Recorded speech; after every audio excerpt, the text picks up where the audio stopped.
Olá pessoal, sejam muito bem-vindos ao nosso podcast, um espaço para a gente refletir juntos sobre temas importantes. Hoje vamos mergulhar em um assunto fundamental, a construção da identidade negra no Brasil. E para isso, vamos conversar sobre o incrível papel do movimento negro educador. Nossa bússola nessa jornada será o livro Momento Negro Educador, Releituras, Encontros e Trocas de Saberes, da brilhante professora e pesquisadora Nilma Lino Gomes. Preparem-se para uma conversa inspiradora.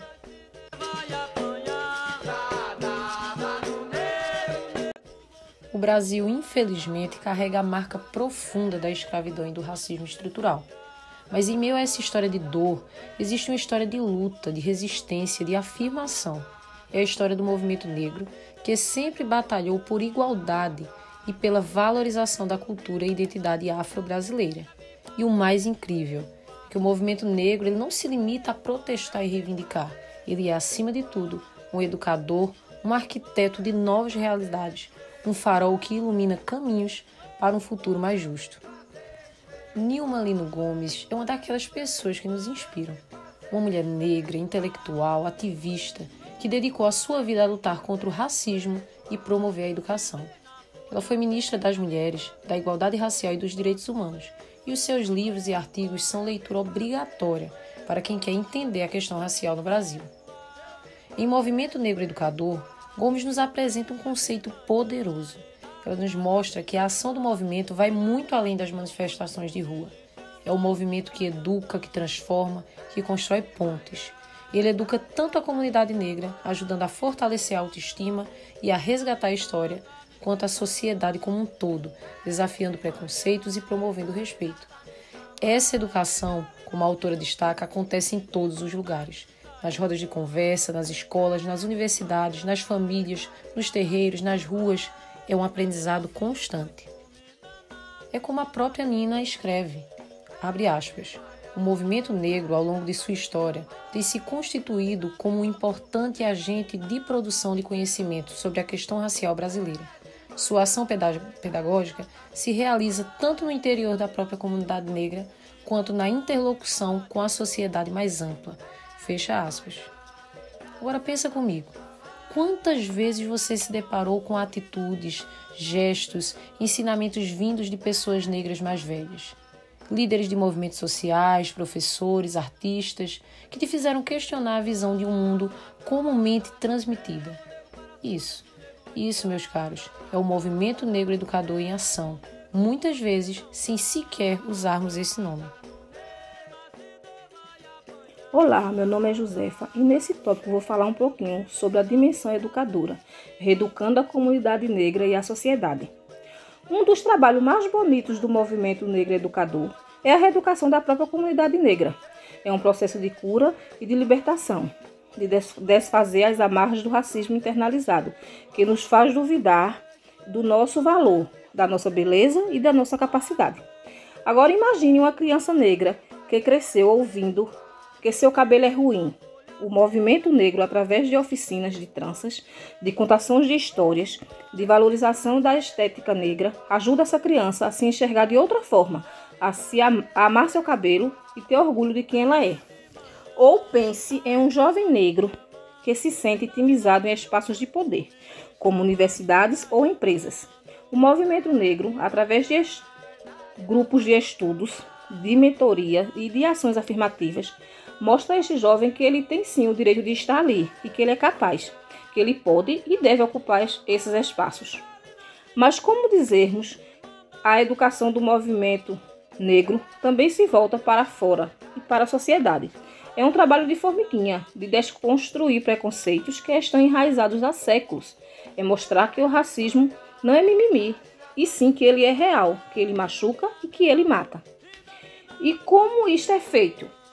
Isto é feito através de lutas por uma educação que conte a verdadeira história do Brasil, que mostre a contribuição fundamental dos africanos e seus descendentes para a construção do nosso país, através da formação de professores que saibam lidar com a questão racial em sala de aula, que combatam o bullying, que valorizem a diversidade. Quantos de nós na escola aprendemos sobre a história da África antes da chegada dos europeus? Quantos de nós estudamos a cultura afro-brasileira com a mesma profundidade com que estudamos a cultura europeia? O movimento negro luta para mudar isso, para que a educação seja, de fato, um instrumento de libertação. Olá, eu sou Cristiane Castro e irei dar continuidade ao nosso podcast. É fundamental entendermos que o movimento negro não é um bloco único, com uma única voz. Ele é diverso, plural, composto por pessoas, grupos e organizações com diferentes ideias e formas de atuação. E essa diversidade é a sua força. Temos as educadoras e educadores negros que lutam pela implementação efetiva da Lei 10.639 de 2003, que torna obrigatório o ensino de história da cultura afro-brasileira nas escolas. Há também a criação de escolas e creches com pedagogia afrocentrada, que valorizam a identidade negra desde a infância, como é o caso da Escola Municipal Maria Filipa, em Salvador, a primeira escola afro-brasileira do país. Pensemos em grupos como Ilhéaê, na Bahia, um bloco afro que há décadas celebra a beleza e a cultura negra através da música, da dança, dos figurinos. Ou nos coletivos de poesia, como os saraus da periferia, que dão voz aos jovens poetas negros e negras. Vemos também a atuação de parlamentares negros e negras que lutam por leis antirracistas, por políticas de igualdade racial, por representatividade nos espaços de poder. Há também organizações como a Coalizão Negra por Direitos, que reúne mais de 200 entidades de movimentos do movimento negro para atuar em defesa da democracia e contra o racismo. As leis de matriz africana, como o candomblé e a umbanda, são espaços de resistência, de preservação da ancestralidade, de fortalecimento da identidade negra.